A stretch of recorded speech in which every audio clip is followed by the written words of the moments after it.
Welcome to Real Talk with Tina and Ann. I am Ann.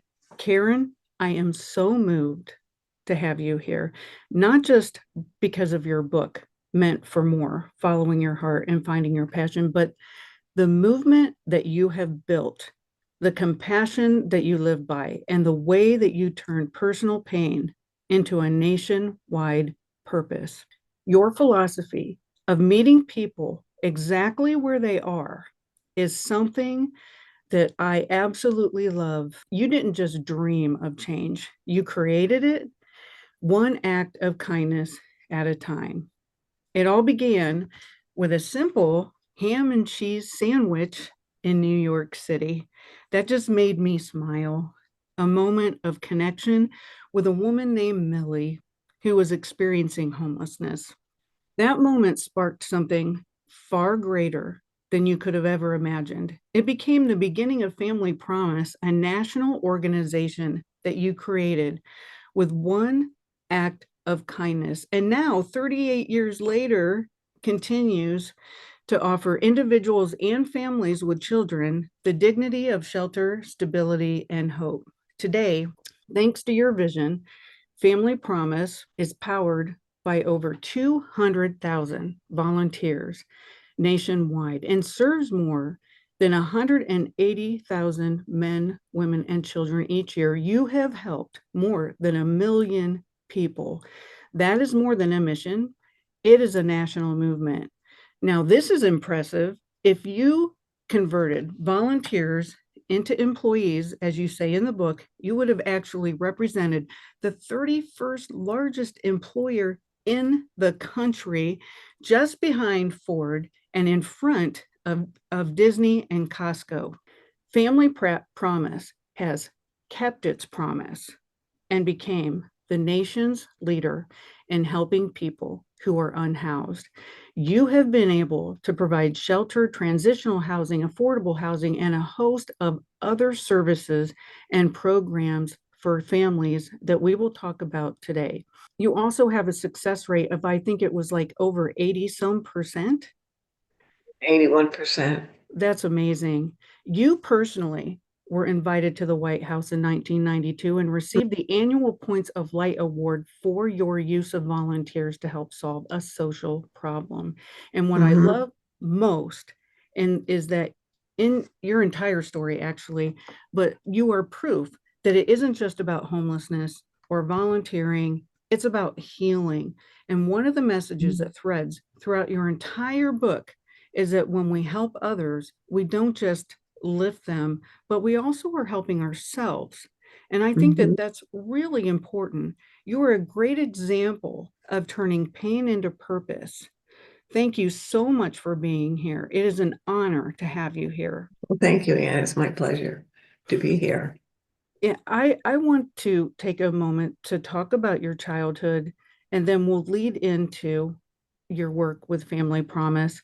But when I Mhm. first read about the pain and the loss that you Mhm. experienced as a child, I was heartbroken when I read the words on the page. I am so sorry for what you went through. Mhm. I truly didn't expect it because on the outside, your family looked picture perfect. You know, Mhm. you lived in an affluent community, went to church, had a 33-foot cabin cruiser, a successful father who was an architect, and had a deep bond with your mom. You know, you played outside, did all the things that, I did as a kid, swam. I was a swimmer, caught Mhm. frogs, lived out. Yeah. We lived outside back then, right? Before the Right. internet. Yeah. Yeah. We But played all the time when we went out, played on the street in we were somebody's always, yard. yep, Yeah. yep. But you are living proof that we Mhm. never truly know what someone is going through. Your story shifted from that picture perfect to Mhm. a painful moment in just 1 second, a clear line when innocence was lost and time was divided. You wrote that childhood shapes us. How did it shape you? Would you be willing to share what happened? Yes, I will. Well, as I mentioned, I was very close to my mother, not so close to my father. He was an alcoholic, but he did stop drinking when he was 40 and he found AA. But I was very, even closer to my mother probably because we could never rely on my father, because of his drinking. But I was extremely close to my mother, and she was close to me and all the neighborhood kids. Everybody loved my mother. She was a lot of fun to be with, and we would load up in her Chevrolet and go to the beach every day during the Mm. summer, and she was right there. It was very, very good. Or we would go out in our boat. I learned to water ski. But one day I left for school and I hugged my mother goodbye, and that's after I had breakfast with her.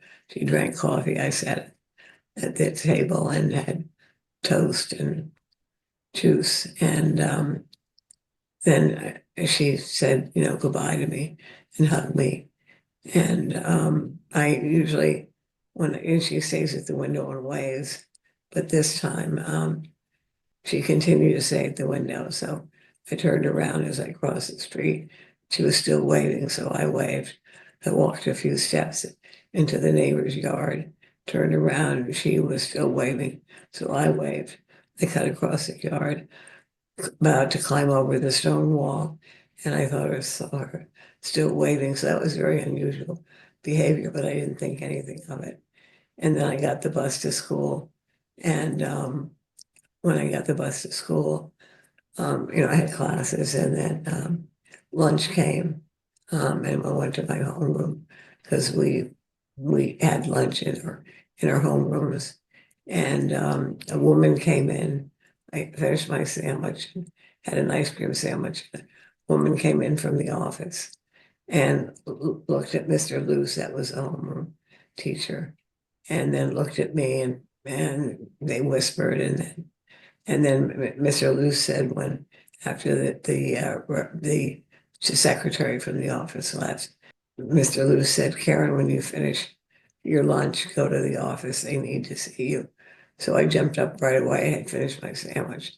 And he said, no, finish your ice cream sandwich, which I didn't want, but I gulped it down.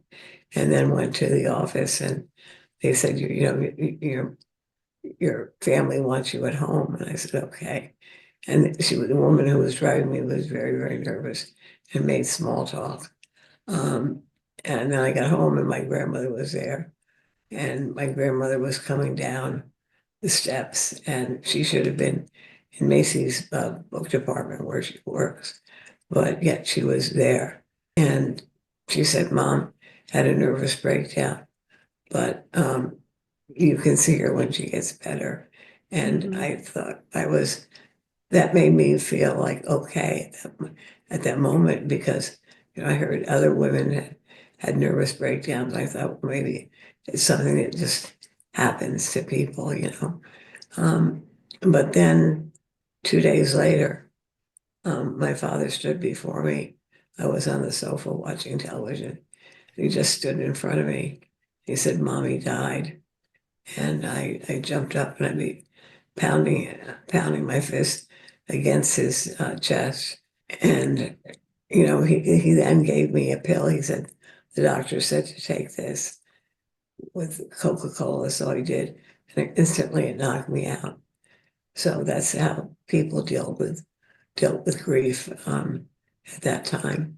But I later learned that my mother had committed suicide, that she dove out of the second floor window. She opened the window, the second floor, and walked down to, like, it was the roof of the first floor, and I guess was desperate and just dove and hit her head.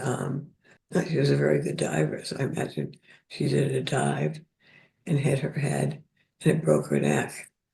And she was taken to the hospital, and 2 days later she died. So my whole created such a hole in my heart, and people just didn't talk about it then, and I didn't either. So None of my friends said anything. At school, nobody said anything. That's just how people dealt with things then. But I would cry myself to sleep each night. And one of my father's friends had given me a stuffed toy cat that had a rubbery face. And I called him Mike the cat. And I would hug him and cry. And within a few short weeks, his smiley face was just washed away with my tears. So that's how I dealt with that. Nobody said, gee, you might want to see a counselor. It was none of that. I'm so glad there's such good attention to suicide these days and Right. how it affects families. But back then it didn't. We just didn't talk about that stuff back then. Mhm. I mean, it just, yeah, it was a different time. And things were kind of like swept under the rug. We just kind of just kept going as if tragedy Like didn't nothing happen. happened, yeah. Yeah, it was really strange. Can I ask how your relationship with that memory has changed over time for who you became today? Yeah, well, I used to, when I speak, I talk about giving a sandwich to Millie out in the front of Grand Central Yeah, Station. How it began. But if I look back, it really began when my mother died because it was such a loss and created such pain, made a hole in my heart. I knew what pain was, I knew what depression was. And the automatic response for me was I didn't want anyone else to suffer. And so I wanted to become a nurse, and I was a yeah, candy striper. But my stepmother, who had been a nurse, persuaded my father not to send me to nursing school. She said, she was a nurse and I would never make a good nurse. So I had a pivot and I studied business administration, which led me yeah, on a corporate path. But I still had that something in me that wanted to make a difference. And it began to manifest in other ways. yeah. I strongly believe that we can take our pain and help others with it. But you had a prayer where you prayed for your mommy and you prayed for her to be happy and you wanted to make a difference and you wanted to make sense of it. It felt like in your prayer. And I was just so taken back by that because my dad passed away when I was a kid, very different circumstances, but I became hardened by it. And you seem to have really grasped on to that hole in your heart and wanting to make a difference and helping others. And I just find that so beautiful that that's what you did. You like became one with your pain. Can you talk more about how important that is? To acknowledge your pain, and it's really what propelled me forward. I mean, that when my mother died and that hurt was turned into passion, wanting to make a difference. I Right. identified with others, whether it was somebody who was homeless or a student in class who was upset and crying. I was there, or the boy across the street who was dying of cancer. I played tennis Mm, with him. I prayed in my house, in my living room. I can remember, like I would dance and say a prayer, and or go out into the woods and pray. Wrenching pain was so unbearable that I could only pray, God bless mommy and keep her safe and may she be happy. Oh, please, dear God, help me to love everyone. Oh, God, please help me make sense of all of this. Yeah, that was my childlike prayer. She's fine. yeah, I pictured you in that moment. And as a child saying that prayer. Yeah, It was it's very beautiful and it says a lot about who you are. I don't, it didn't hurt me at all. I just, that I'm aware of because I just wanted to reach out to people and make a difference. But maybe I didn't. In some ways, maybe I was afraid of getting close to people, because I had that loss. But that didn't stop me from reaching out to people who were suffering, and helping them. Yeah, there Yeah, is a difference for sure. yeah, yeah, exactly. Because you're afraid, like if you're in a relationship, you're afraid that you may lose him, that kind because you've already experienced loss. Right. But in terms of helping people, that was my propeller. The Mm, death of my mother, in which I, hurt, and I didn't want anyone else to hurt. So that drove me, to volunteer at Greystone State Hospital in New Jersey right. with psychiatric patients and to do different things. And then, as you say, I then got a job for the Warner Lambert Company, and I was charged with developing sweepstakes and couponing events for products like Schick razors and Listerman mouthwash. And while I enjoyed that, it was competitive, it was creative. I still yearn for so much more.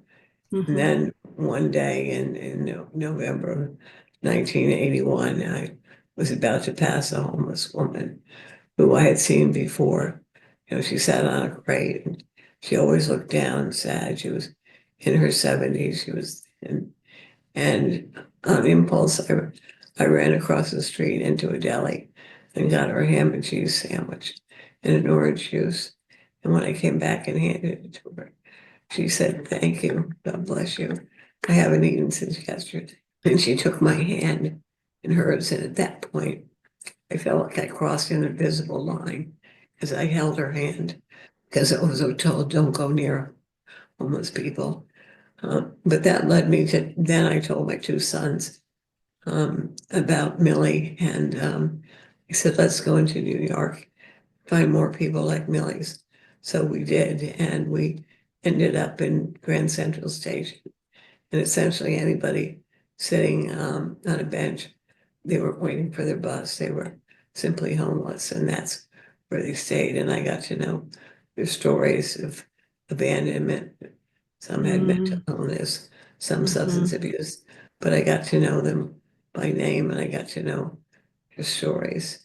We would go in every other Sunday afternoon with 75 sandwiches, and really the sandwiches were a vehicle to say I cared, because if I didn't have the sandwich, how would I say I cared? I guess I could say, how are you and everything, but it was really, I just, it was a way of saying I cared. Decided I wanted to invite my friends from Port Authority back to my house for Thanksgiving dinner. Now, the thing about that is I'm not a very good cook, and I've never even cooked a Thanksgiving dinner. Um, but that didn't stop me. And Bill Harrison, my neighbor, who was a bond trader on Wall Street, made the turkey, and other neighbors made other things. So we got two cars and we picked our friends up from Port Authority bus terminal at the bus stop in Summit, and they kind of ragged. Were probably homeless. Yeah, but I can't even see that clearly. I see them as people. But anyhow, I don't know what it looked like to my neighbors. I did hear a few comments, but we just had a wonderful day, and everybody sat around the table and reminisced about Thanksgiving's past. And, um, you know, they walked around my house and told me how I could fix certain things, like the shelf in the kitchen was sagging a little bit, and they took a screwdriver and a screw and fixed it. And I don't know, it was just, you don't put on airs with like that. It was just so heartfelt.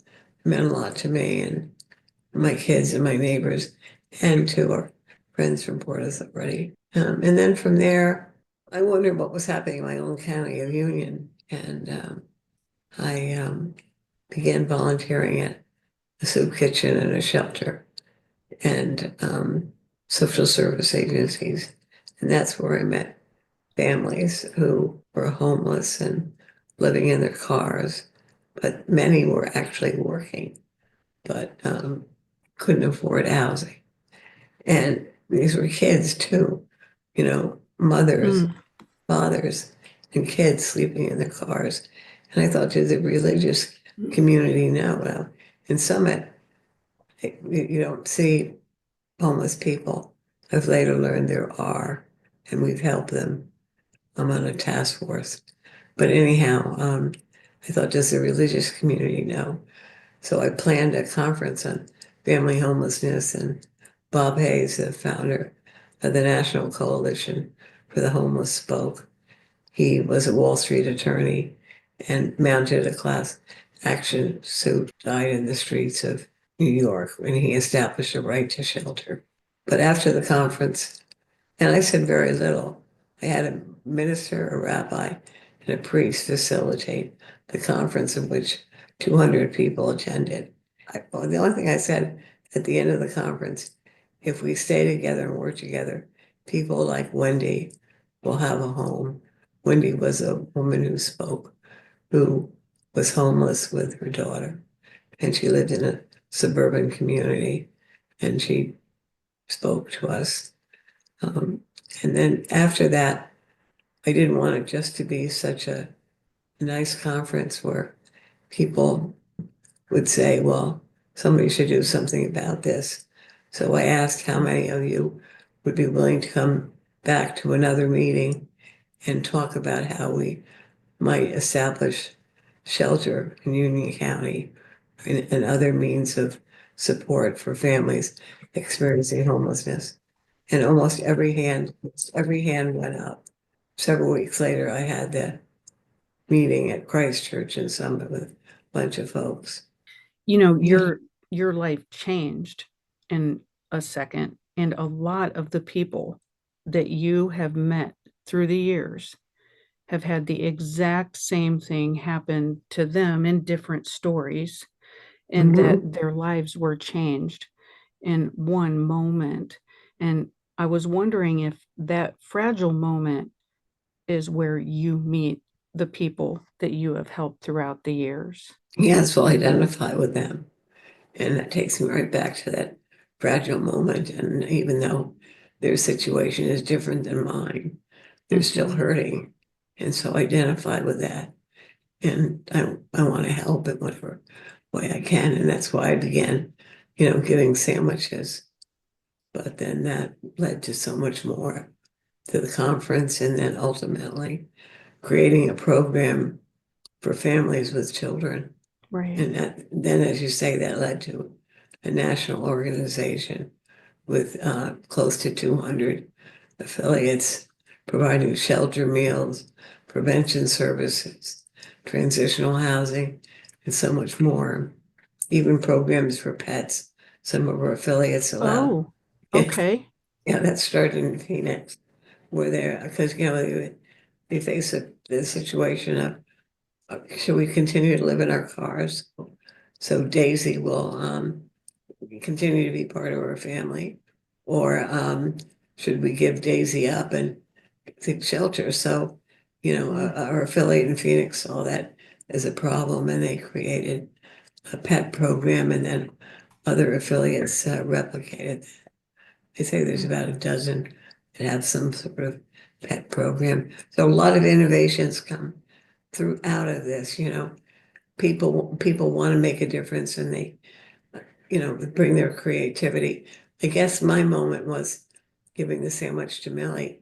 But when I started the Interfaith Hospitality Network, which was later called Family Promise, it allowed people to get involved, because program ended up being 12 congregations who work together on a weekly rotational basis to provide shelter, meals, and other assistance. So volunteers get involved.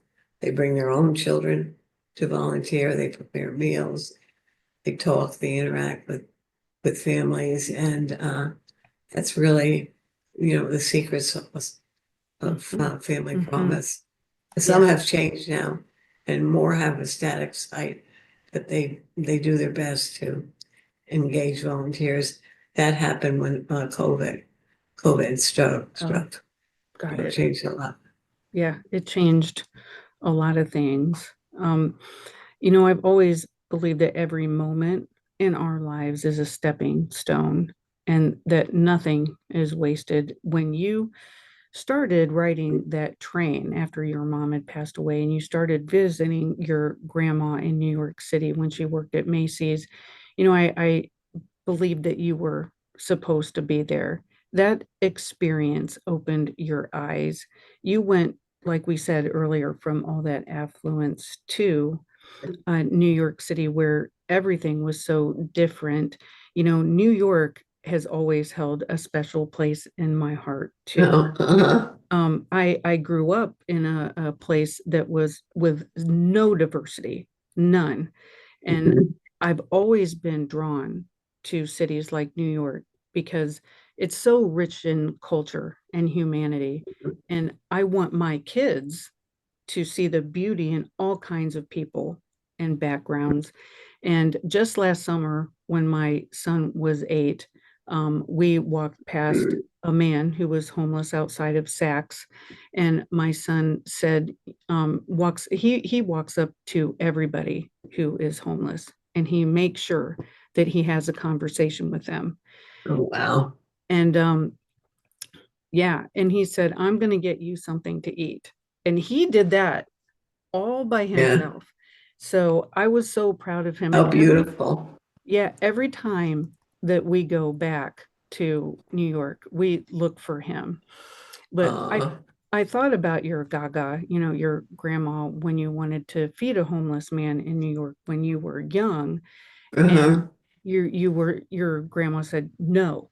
So what stigmas do you see that keep people from getting that sandwich or giving it to them, or maybe starting a conversation with them? Your son actually has, the open heart of a child that, hasn't been taught to think this way or that way. He just reacts with his heart.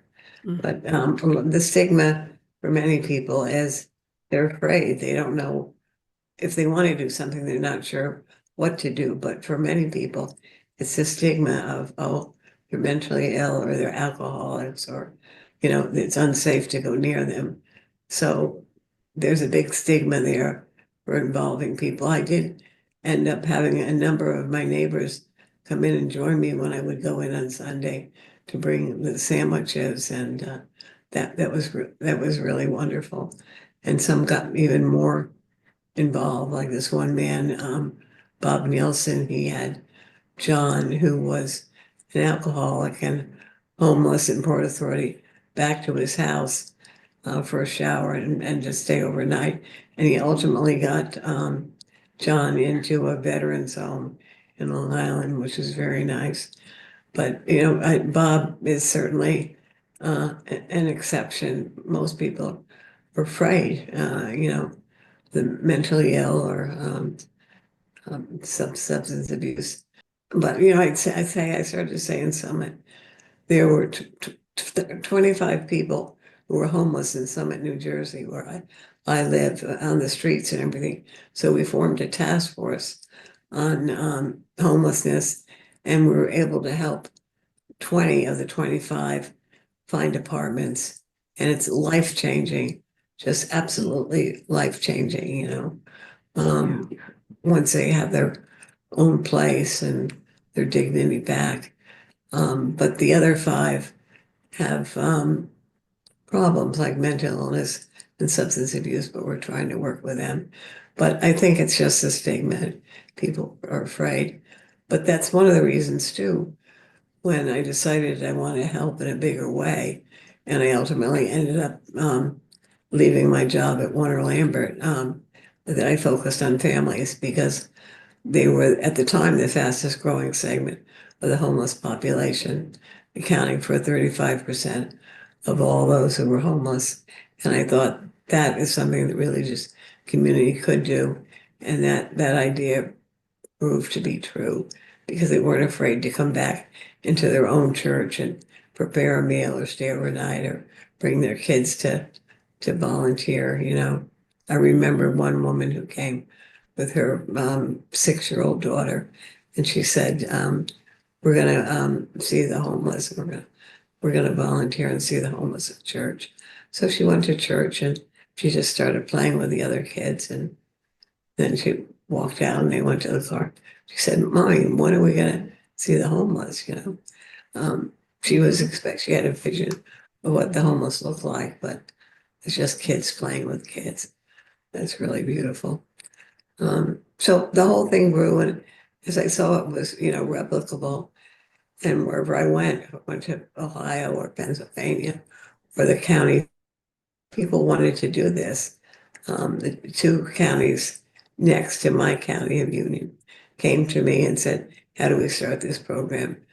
I told them how to do it, spoke, and ultimately developed some manuals.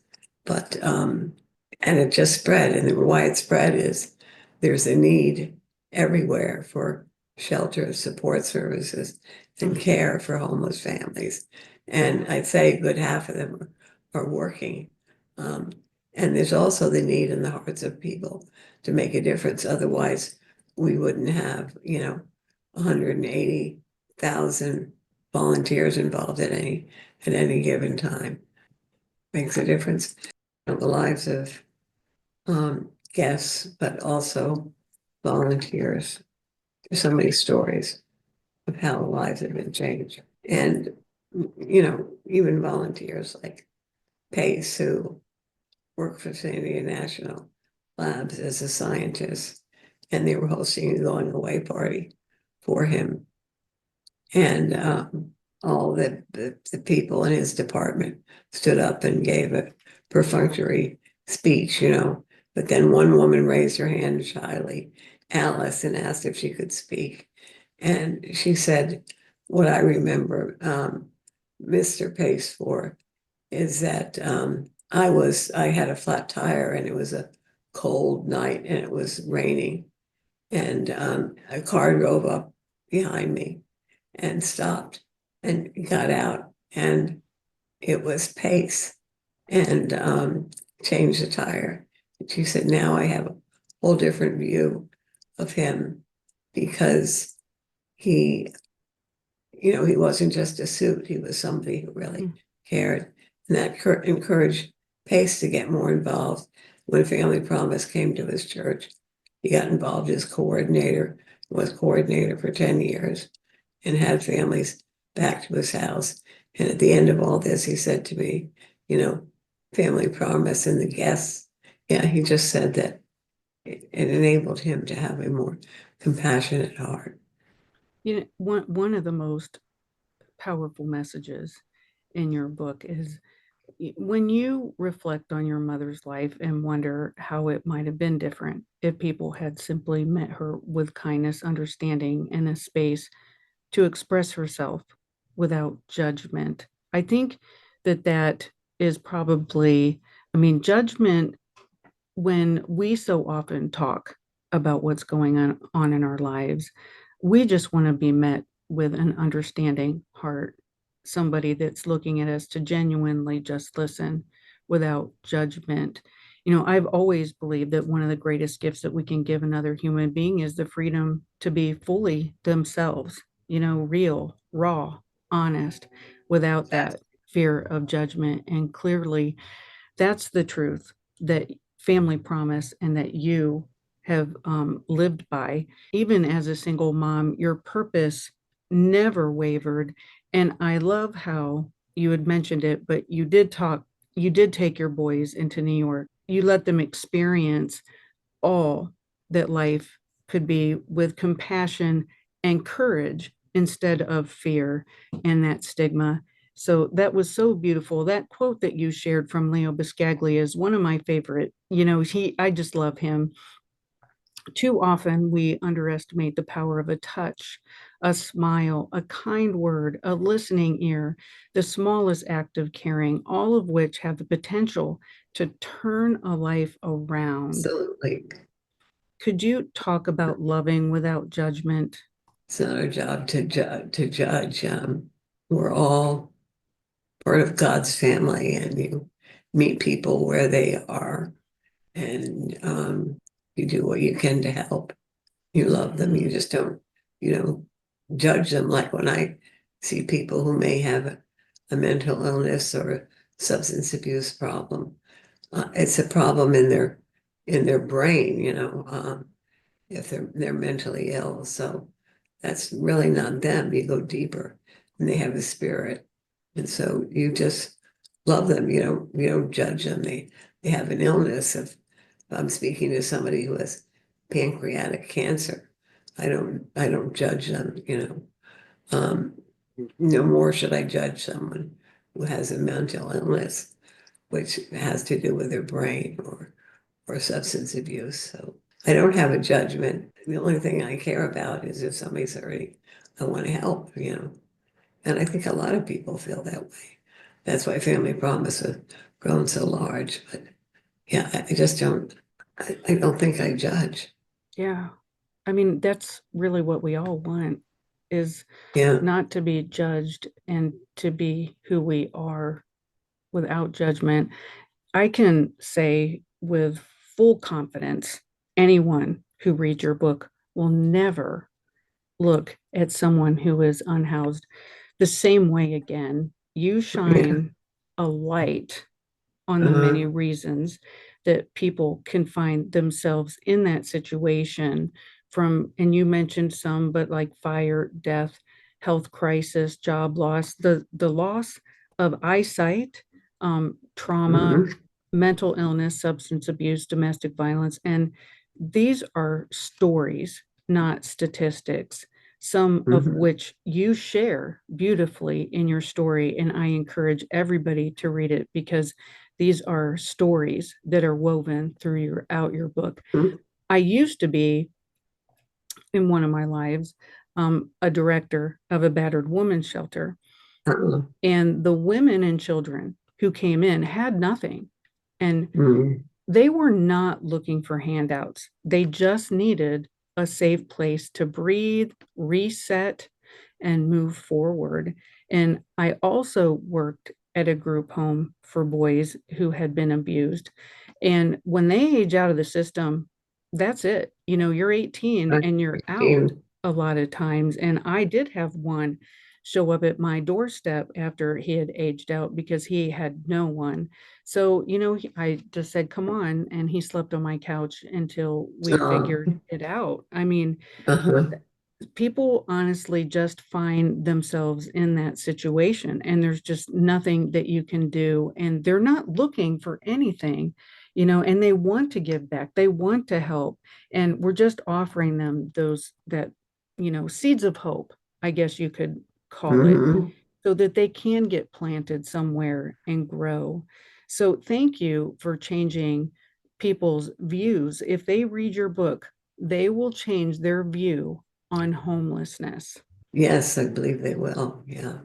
Because it takes them from people who are chronically homeless in New York City to families and mothers with kids sleeping in their cars but working, and how lives can be changed with a little help. One of the things I loved about your book when you're talking about, because not just the stories of the guests that you have helped along these years, these 38 years, but also volunteers. And volunteers are essential, of course. And it is, you say, the authentic interactions between guests and caring volunteers is the healing part of the recipe. I mean, that is the Mhm. recipe. Everything is possible. Every skill is used, from quilting to hair, Mhm. nails, helping guests get jobs, writing resumes. I mean, can you share about some of these ways that people can get involved? Because I think everybody has a skill that can be used. Yeah, it's just as you say, whatever talent you have, offer it. They may not have a program called, a nail salon, but if you offer to do the nails of guests, that will make a big difference. Or photography, as so many families don't have a portrait of their family. And so one Yes. volunteer took portraits. So, whatever you feel you can do, to make a difference. Also, acts of kindness. I remember there was one woman at a shelter, but she Chuck was picking her up every morning because her car broke down. This volunteer Chuck, And she would come out at 5 o'clock in the morning, and Chuck would be standing there waiting for her. And then he learned that this woman liked lattes. So this one morning, he stood there with 2 cups in his hand, one for himself and the latte for Judy. When she saw that, and she said, "Oh, Chuck, you're going to make me cry," and she did. So here was just a latte, but it moved her so much that somebody would not only take the time to be there 5 o'clock in the morning, but would offer her a latte. So there's so many small acts of kindness that can make a difference. The man across the street in my neighborhood knew that I was away. There had been a bad snowstorm. So when I came back, my driveway was completely shut from my walkway and my porch. And I opened the door and a little note fell out. And he said, "I hope I didn't mess anything up, but I knew you were away, so I shoveled your driveway." And it was my neighbor across the street, Chris. And I kept that note for a long time, and I couldn't bear to throw it away because it just meant so much to me. It really did. I didn't know Yeah. Chris that well. I mean, I really didn't know him, but the fact that he would do that really touched me. You know, it's to the point where I couldn't throw the note away. So little things can make a profound difference. One of your volunteers, the guest had asked to get some clothes. They needed some clothes and they were going to she just said, "Well, you can take me to Kohl's." And they took her to Macy's, I mean, Yeah, that was hope. Yeah. yeah, Took I mean, Hope to Macy's and got her 10 new outfits. And it's those simple things that just, yeah, it's so small, but it makes her feel important. It makes them feel exactly. seen, Mhm. validated. Joe's story hit me after surviving childhood abuse. He became Right. a family promise volunteer and said that the Mhm. pain that we receive is not a life sentence. It can become a calling. Then there's, and I want to say his name right, but Yusuf, the refugee from Oh, Uganda. yeah. Yes. And he was And so touched by everybody oh, serving him and smiling. I'll tell you what, when the team of people from Family Promise served him food from his home country, it made me know that, they're not statistics. Mhm. They're human beings. He was Mhm. seen and loved for right where he was. That is just so beautiful. And then Sadie, a guest who needed help, she was held hostage by an Right. abusive, Yusuf, yeah. yeah, and lost her housing because of what he did, nothing that she did. So what I loved was she found agency with you. She said, rather than talking about what was wrong, the people at Family Promise helped me create a plan for overcoming my circumstances. They Mhm. never made me feel like my situation was too big for me to overcome. She said that Mhm. she trusted the path that had helped thousands before her. I mean, Mhm. Karen, what you did has created a place where people walk through the doors to a new life. So, Mhm. how did you cultivate that kind of culture? Because it was so important, and you touched on it a little bit, but it was important for you to have all faiths Yes. involved. Can you talk about the intentional choices that you made at the beginning? The beginning, I knew I wanted to focus on families and all religions to get involved. Yeah. And I wanted the program to be one of hospitality. In fact, the first name was Interfaith Hospitality Network. We Mm-hmm. later changed our name because we had grown into so much more in our other Mm-hmm. programs, but hospitality and forming, or with the hope that relationships would be formed, and that was so true. It really happened with volunteers coming back and helping families find housing even. renting an apartment for a family, that apartment that they owned, for jobs. Some people employed guests in their companies. So it was just a culture of caring, but I can't take credit for that. I mean, I cared, but I didn't plant the caring in the heart of our volunteers. They're naturally caring and looking for a way to help.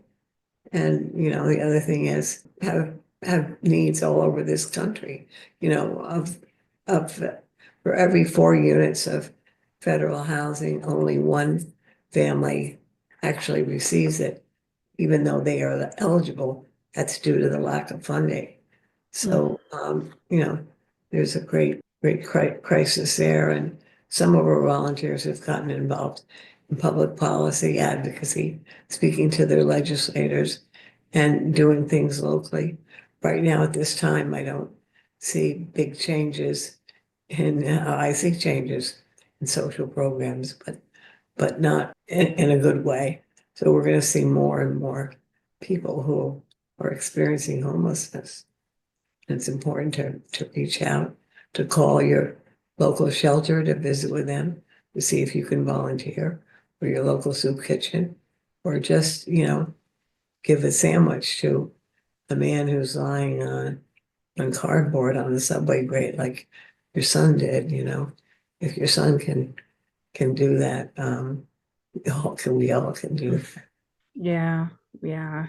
Well, you did share in your book that you wanted to understand homelessness and why it existed in the wealthiest country on earth like it does.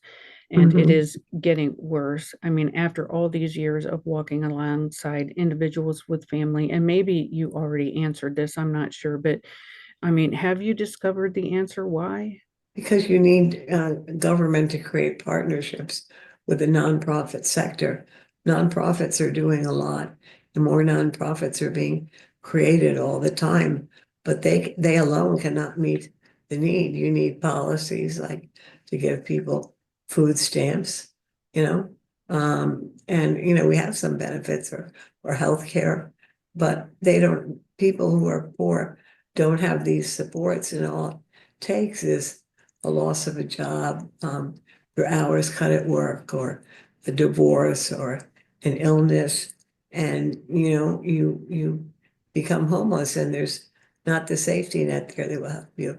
So government has to provide the safety net. If you're going to see big changes, government has to provide a safety net. It's beyond nonprofits to handle that. And I don't know, maybe that will happen. I'm afraid it's going to be so bad. We're going to see so many people experiencing homelessness on the streets. Maybe something good that will come from all these cuts is they see more people in need, and maybe something will change. But I don't know. I think I'm being very naive and wishful thinking about that. I think I'm being very naive and exercising wishful thinking. Well, I mean, there's nothing wrong with that, but the facts in your book really speak loud. One in Mhm. 30 children experience homelessness every year. Right. Yes, exactly. 1.2 million students in pre-K through 12th grade were recorded as homeless in just the 21-22 school year. Hmm. Most renting families now spend over half their income on housing. I mean, you can't survive on that. Yeah, the issue is not homelessness. That's just a symptom. The real issue is poverty, and people can't live on what they earn, or the people that can't work for some reason can't live on the benefits that are offered. Yeah, I mean, you do mention how we need people to work in nursing homes, but yet they aren't paid enough, and how we need Right. people at fast food, but they aren't paid enough. The Mhm. poverty line in 2023 for a family of four was just $30,000. Right. And And one for- in four eligible households actually receive federal housing assistance simply because the funding isn't there. I mean, so when that's you ask what can you do about it, one of the things we can do about it is fully fund the housing programs, the federal housing assistance, rather than just 1 in 4, make it 4 out of 4. You And know, so many are uninsured. oh yeah, So there's a quote from Mother Teresa in your book that I absolutely love. She said, "I alone cannot change the world, but I can cast a stone across the waters to create many ripples." And as soon as I read that, I just said out loud, "Amen." And yet here we are in the richest country in the world, like we just said, still grappling with the heartbreaking reality that millions of our neighbors don't have a roof over their head or food on their tables. And it's hard to believe that we haven't found a way to ensure basic dignity for every citizen, because it is about dignity. With rising income inequality, stagnating wages, skyrocketing housing costs, and a minimum wage that hasn't kept pace with the cost of living. If we truly want to build a more equitable and inclusive America where opportunity isn't limited by a zip code or a circumstance, you know, it needs a huge systemic change. the federal minimum wage right now is $7.25 per hour, and that hasn't been changed since 2009. The states can have their own minimum wage, and in New Jersey, I think it's $15 um, an hour, and there's a campaign to increase that to $18 an hour. So all You those things can help. right. It's such a deep problem. I mean, that would only be a surface. You're no longer the CEO there. Now I So, retired. yeah, who is the CEO now? Cheryl Shook, and she's just doing an amazing job. After I retired, Klaus Saylors, who I worked with for 20 years, became the CEO. And then he left. And so we hired Cheryl Shook. And she's just amazing. She ran our Grand Rapids affiliate, and she created many units of affordable housing and other innovative programs.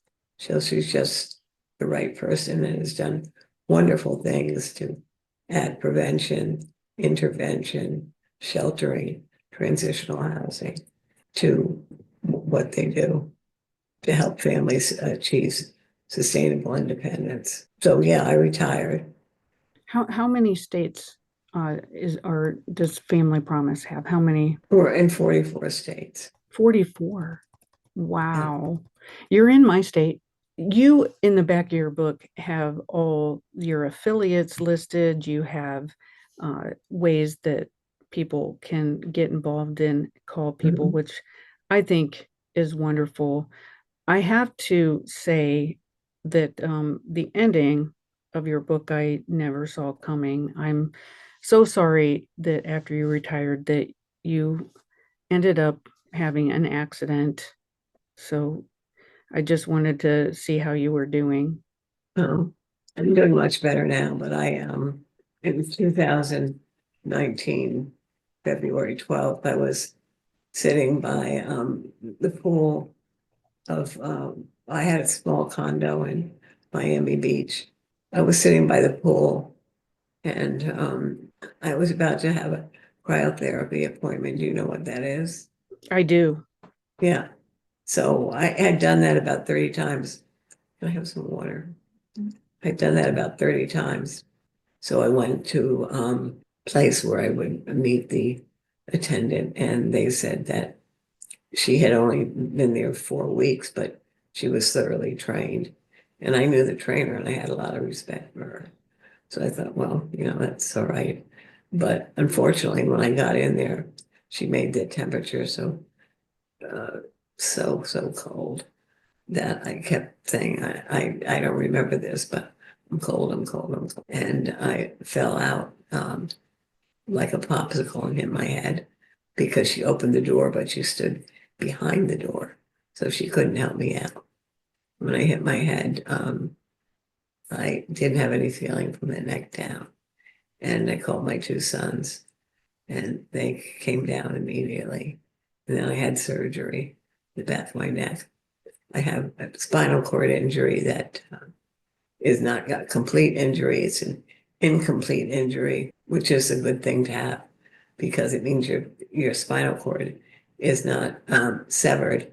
It's just bruised. So I made a lot of progress. I can now walk with a specialized walker and the help of my PT people.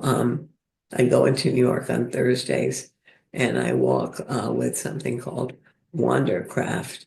I have a robot thing that's attached to me, and the robot and I walk. And I can lift my legs, and the robot helps too. And so that's interesting. And it's just, I'm trying everything. I have something called the local mat at Kessler Institute where I go for therapy. And I'm in a harness, but I'm walking on a treadmill.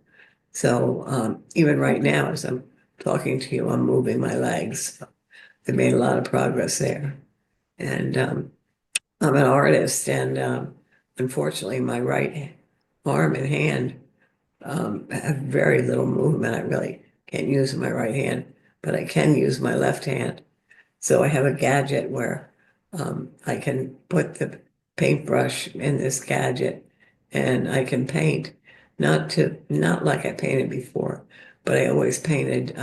Well, if you can see the pictures behind me, Or those you are, did those? yeah, I did those. Yeah. Wow. The big one I did during my son's nap times. They were 2 and 4. But I was a fairly good painter. But I'm able to paint with my left hand with this gadget and the paintbrush, and it's a little more impressionistic than I've done before, just because I don't have the control of my hand. But I love doing it. And I found out that I could do it. So I do that when I can. But I'm busy. I have quite a few, speaking engagements, either on podcasts or at churches or synagogue or nonprofits. So I enjoy that. So I feel like I'm extending the message. My goal is to inspire people to want to make a difference in the lives of others. So I did Family Promise, and that's beautiful. And that's on its way to even becoming bigger and even better. And then the book, which is going very well, and people are reading it. And Mm-hmm. then my speaking engagements where hopefully I inspire people to make a difference. Well, you inspired me. I Oh, want to end with this quote from your book, Meant for More, Following Your Heart and Finding Your Purpose. The meaning of life is to find your gift. The purpose of life is to give it away. Pablo Picasso. And your book, that is your book, that's your purpose, that's your mission. You live that quote. Where can people get a hold of Family Promise, or how can they volunteer? How can they get your book? they can go on the Family Promise website, familypromise.org, or they can get my book at Barnes and Noble, Amazon, or bookshop.com. And also Karen Olson, author.com. And I'll hold up my book. Yeah, there it is. It's a book with a message and a movement and Mhm. healing throughout the entire thing, with dignity and humanity, and a purpose of putting people on the pages so people can read it and learn a lot more about what truly homelessness is. So Mhm. it is just so touching. Thank Mhm. you so much for writing it and for everything that you're doing, what you've done. And I just want to say to our listeners, thank you so much for listening today. And as usual, there is purpose in the pain and there is hope in the journey. And we will see you next time.